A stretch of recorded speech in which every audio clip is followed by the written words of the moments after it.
man. Honestly, for real, like college was a big thing for me. Like, going away, too, being from California and going all the way to Maryland.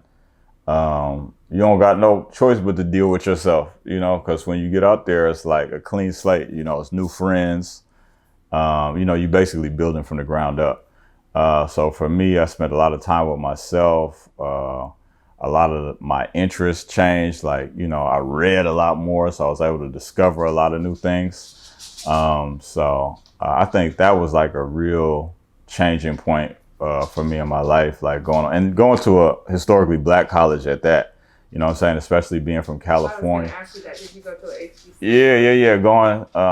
Going to a HBCU, coming from California where we don't have any, and seeing, to me, like Black excellence, like all throughout the campus, from the teachers I met to the speakers to everybody, I think it was important, and I think it really changed me. That's when I think I went from a boy into a man, like, you know what I'm saying? Like, not necessarily my graduation date, but at some point along that journey, like being there for those, because I was out of school for 2 years, so like 6 years. That changed. I found myself through the arts. I'm a digital artist. I do filmmaking, cinematography, videography. I know how to edit. I know how to light. I know how to do sound. So like just the arts have always been something that helped me see a glimpse of just who I was and what I liked. I'm still looking. I try to read often. I try to spend as much time with myself as possible. It's kind of hard in my line of work because I'm typically always dedicating myself to somebody or a service to some. So when I do have those little breaks and time, I'm pretty introverted. I don't really have to be around a lot of people because I'm typically around a lot of people. So I'm finding myself still through therapy, through just it's a journey. I don't think you really find yourself until it's time for you to expire. I think just like just it's a journey. It's like an endless walk. Myself by, I would say, focusing more on God. I noticed that every time I try to either ignore God or get too distracted, things tend to get kind of shaky in life, or I kind of lose myself. So I say focusing on God and also finding people who are just as like-minded as me when it comes to the things I want, and also God. And I think me in particular, I found myself through God. I believe as a lot of people struggle with self-identity. They struggle with self-identity. And for me, the Bible has kind of given me and helped me accept and know my identity, why I'm created, and how to respond, and just things with my identity. So I think people are oftentimes searching for their identity. And I think I've been able to find my identity. Man, that's a great question. How did I find myself? I'm finding myself. That's the I'm still finding myself. But I would say that through my mother's passing and through that experience, and through kind of the aftermath of that, and the journey through depression and healing and grief and all of those different things, I've been able to find myself hidden in the arms of Christ.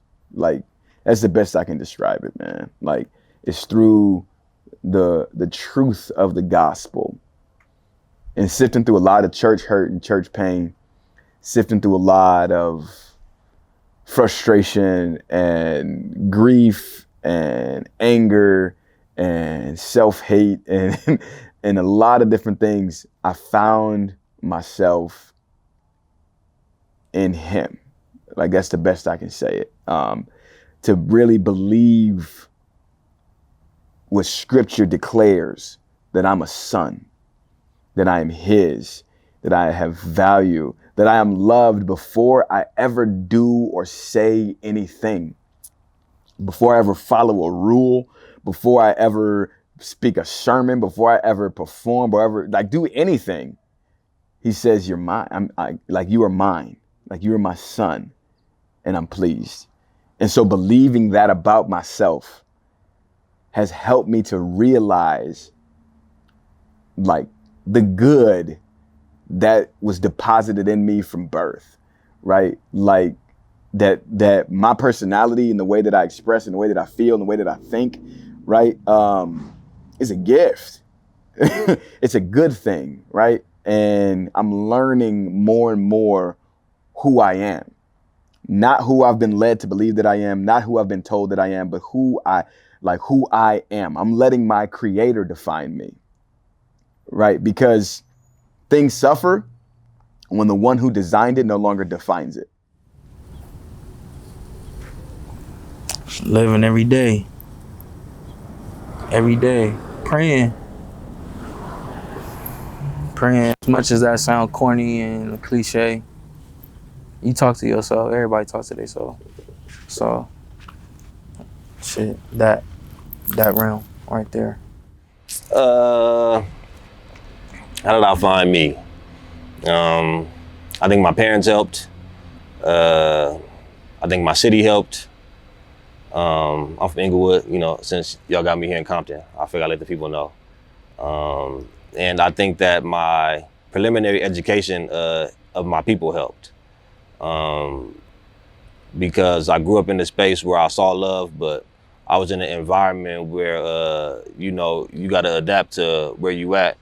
But then also they were teaching me things that were about who I am, you know, and like where I come from. And so the mixture of it all allowed me to like have a clear view of like life and be like, all right, like this what this shit look like. Well, you know, I don't know if I was supposed to be cussing. Okay. This what all this, you know, is looking like. And so let me create my own like outlook upon it all now that I have all the information. And so I think after I came to my own understanding of what everything was, it helped me develop into who I am. I went to West Virginia. And no friends. My brother was there doing his thing, but it was just me. And it was a rural white community. And I was the only dude from California, LA to be exact, at that time.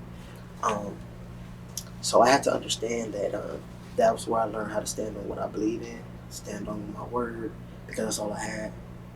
They didn't give a damn.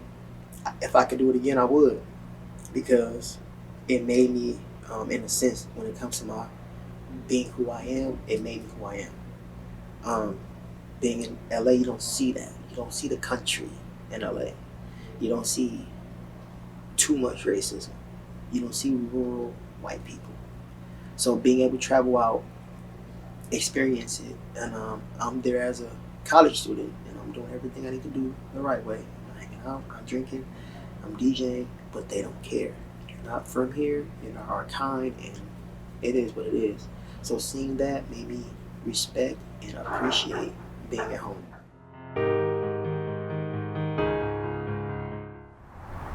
Better support.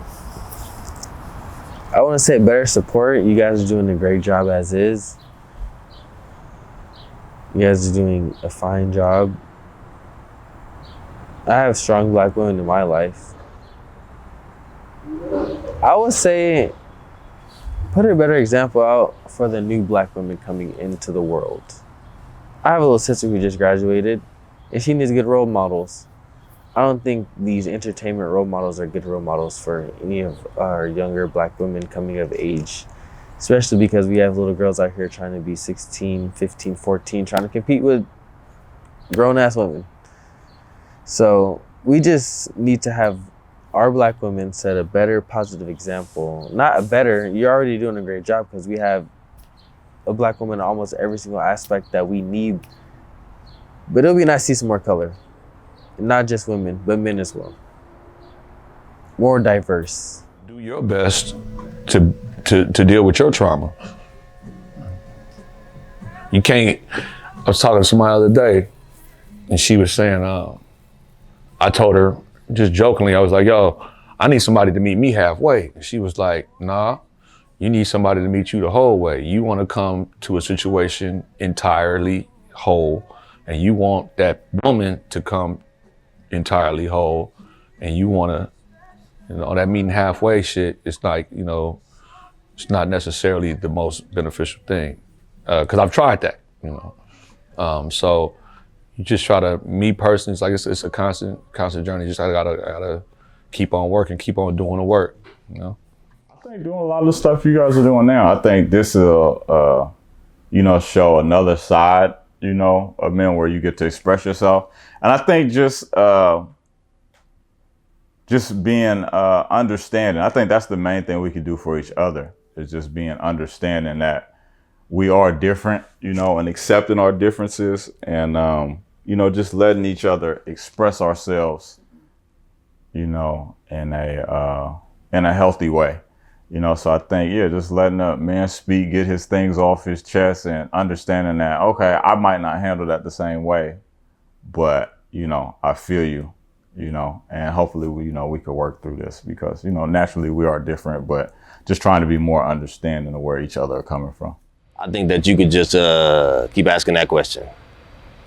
And the more you ask it, it'll become like a second nature to you to do it. And the more that you do it, you'll find like ways that we need help.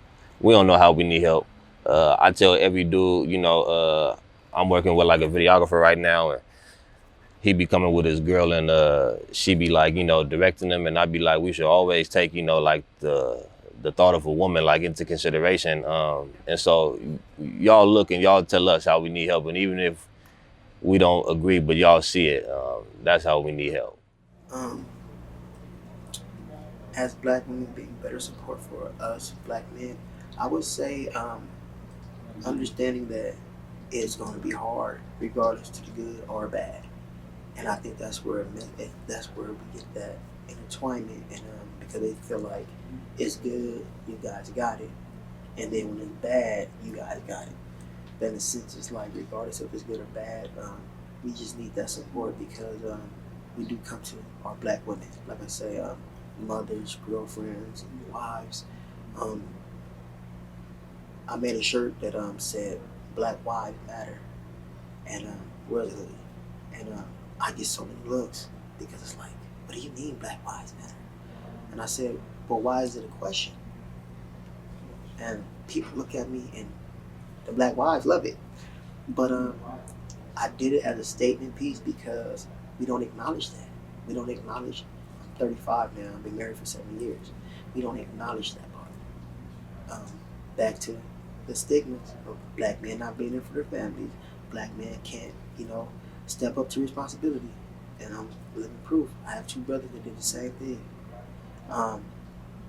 That's the part of wishing that we can make it easier for our black women to be there for us, but we can't, and that's sad to say.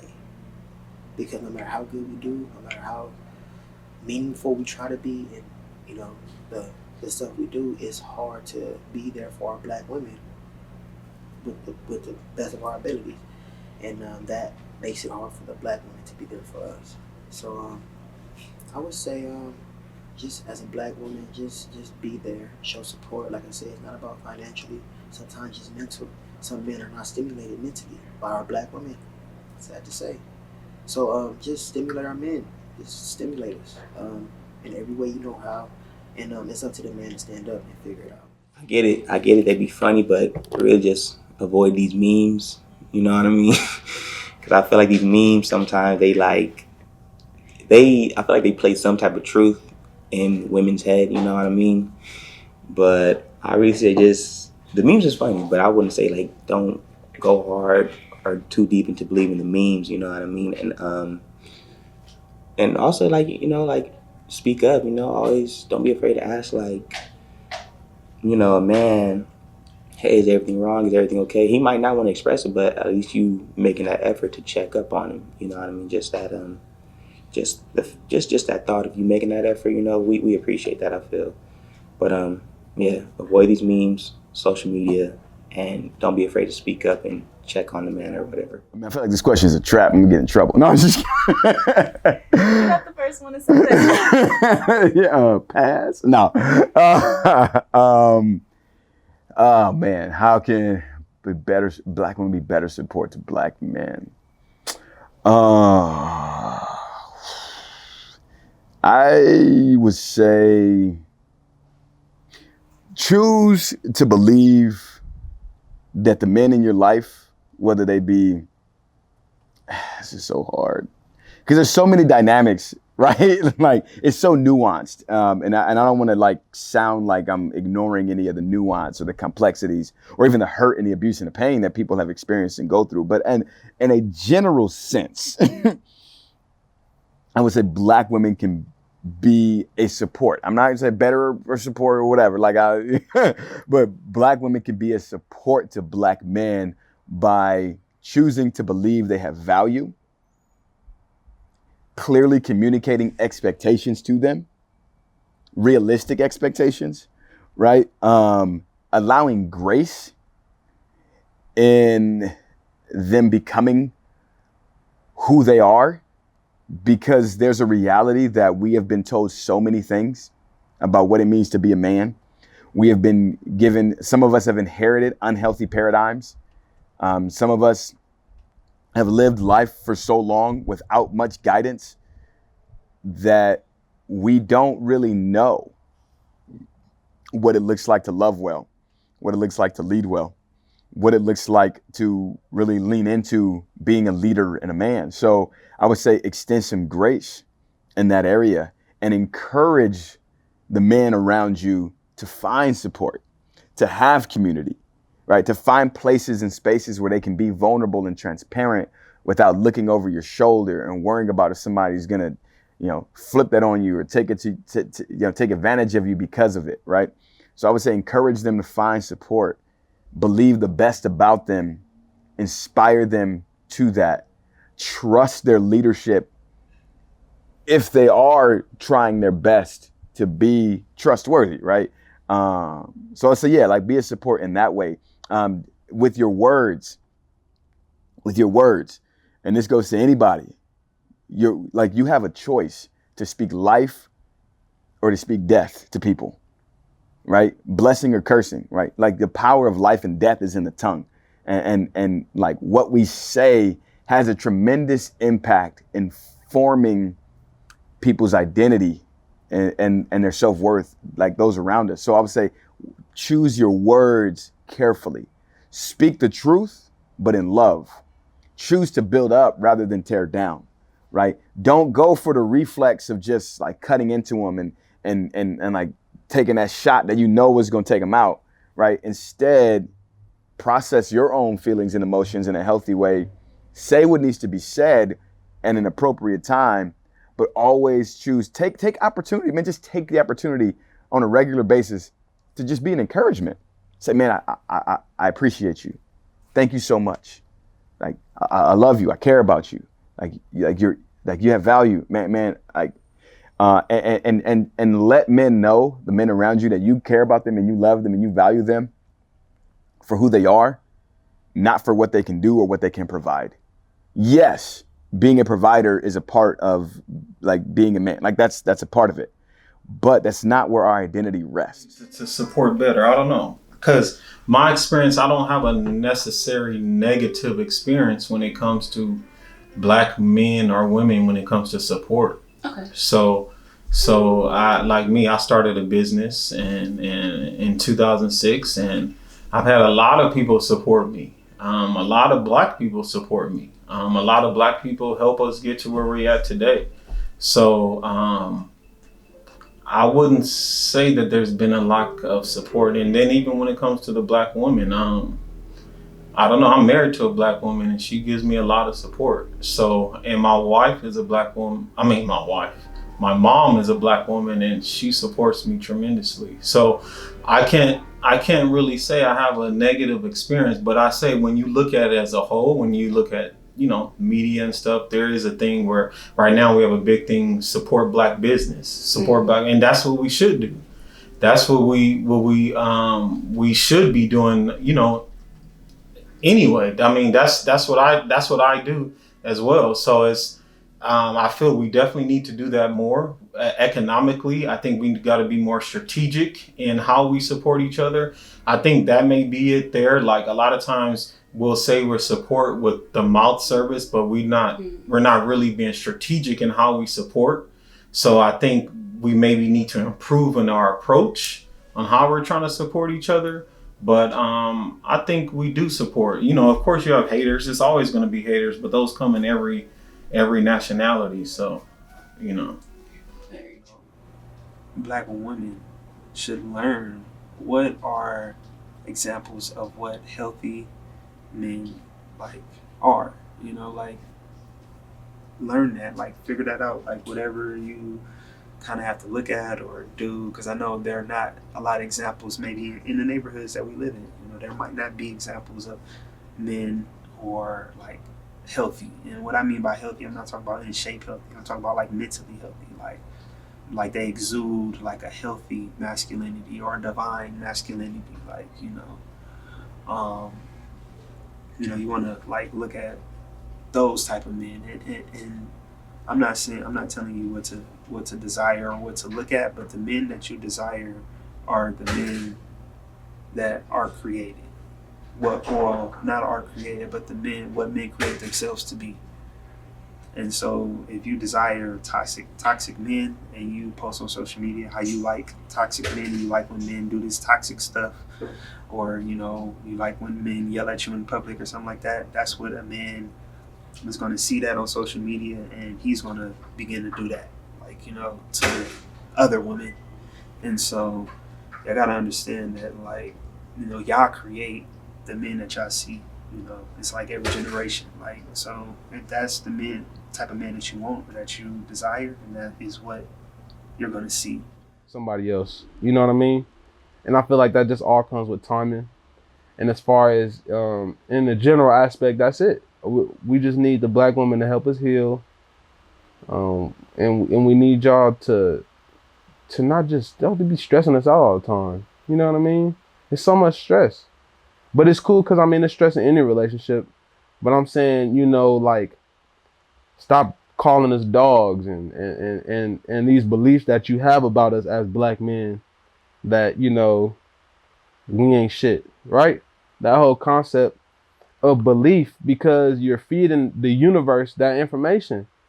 So the universe is going to turn around and make a bunch of black men that ain't shit, because that's how that works. You get what I'm saying?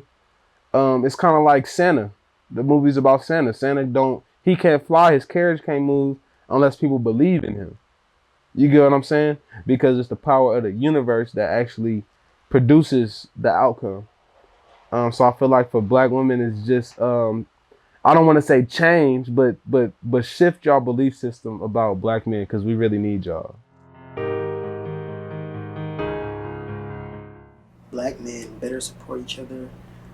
Again, just be there for your brother. Sometimes we don't have people to talk to. We don't have enough black therapists. Sad to say, man. You hear Charlamagne talk about it a lot. You know, a lot of these therapists are white, so they don't understand. And instead of them hearing you out, they try to change sometimes what you think, because they're not in your skin. So I feel like we need to get more, you know, black therapists, and I think that's huge. I never had to go to therapy, not that I felt I needed to, but I do know how to communicate. I know how to express myself, and I talk to my wife. I got a lot of homies that I can talk to, you know, about current events and about personal. And I think that's how we can help our black men start reading more and being able to talk about stuff outside of the hood, because I think a lot of that is meaningful. The homie DJ Head, shout out to him. He put me on these books, and it felt good to be able to talk to him about current events and not only about DJing events. And that's huge. I think you start book clubs for black people. It's funny, it sounds corny as hell, but it's true. I'm telling you, it'll be so much more dialogue between us if we have more to talk about outside of killing. So I think that's how you can help, you know, black men can help other black men. You just It's learning that your brother is your brother regardless if he's blood or not. You know, we're all in the same boat, no matter what job you got. I think black men could better support each other by being like right within themselves. Because you know, I only encounter black men positively, and I think it's the way that I present myself to them. And so, if you present yourself in a particular manner, like don't nobody got no choice but to treat you in that manner. And so, I think black men can help black men by being better within themselves. Me personally, we need to stop looking at each other as enemy, honestly, or competition. Another black man, you might think of as competition. You might judge him on how much jewelry he has on.